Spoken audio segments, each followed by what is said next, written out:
आज की जो कहानी है वो लोकतंत्र को हिला देने वाली कहानी मैं आपके सामने पेश करूंगा। कांग्रेस के नेता और प्रतिपक्ष नेता राहुल गांधी ने एक प्रेस कॉन्फ्रेंस के अंदर ऐसे दावे किए हैं जिसे सुनकर आपके होश उड़ जाएंगे। उन्होंने बताया कि कर्नाटक के बेंगलुरु में एक विधानसभा है महादेवपुरा विधानसभा से 1 लाख वोटों की चोरी हुई है। एक विधानसभा है महादेवपुरा।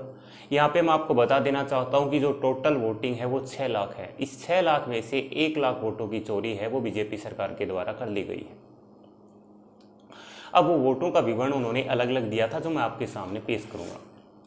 उन्होंने कहा कि 11,465 वोट थे वो डुप्लीकेट थे, यानी एक ही अलग अलग बूथ के ऊपर एक ही व्यक्ति है वो वोट डाल रहा था।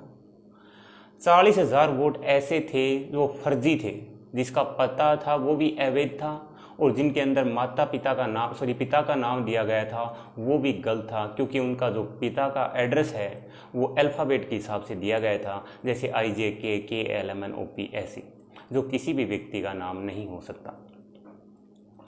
10,452 वोटर ऐसे थे जो बलक के पते पे दिए गए थे। बलक का मतलब आप समझते हो, कोई एक स्पेसिफिक जगह के अंदर कुछ लोग रहते हैं, उसका पता दिया गया था। हैरानी की बात ये रहेगी कि एक शराब फैक्ट्री का पता मिलता है, 68 लोगों का एक शराब फैक्ट्री का पता लगता है, जहाँ पे पता करने पे पता चलता है कि यहाँ पे कोई भी व्यक्ति नहीं रहता है। 33,692 वोट के अंदर फॉर्म 60 का प्रयोग होता है। फॉर्म 60 क्या होता है मैं आपको बता देना चाहता हूँ। जो नए वोटर होते हैं उनके लिए हम फॉर्म 60 का प्रयोग करते हैं, लेकिन यहाँ पे 80 प्लस उम्र के लोगों के लिए भी फॉर्म 60 का प्रयोग किया गया था। राहुल गांधी ने यह भी दावा किया है कि बीजेपी और चुनाव आयोग दोनों मिलकर ये जो पूरा गेम है वो खेल रहे हैं।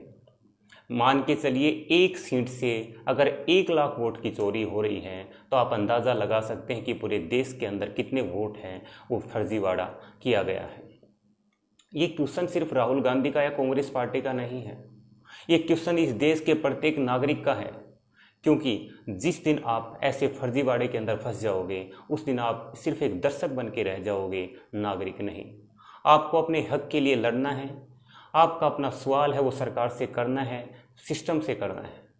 मैं इस हक के लिए तैयार हूँ।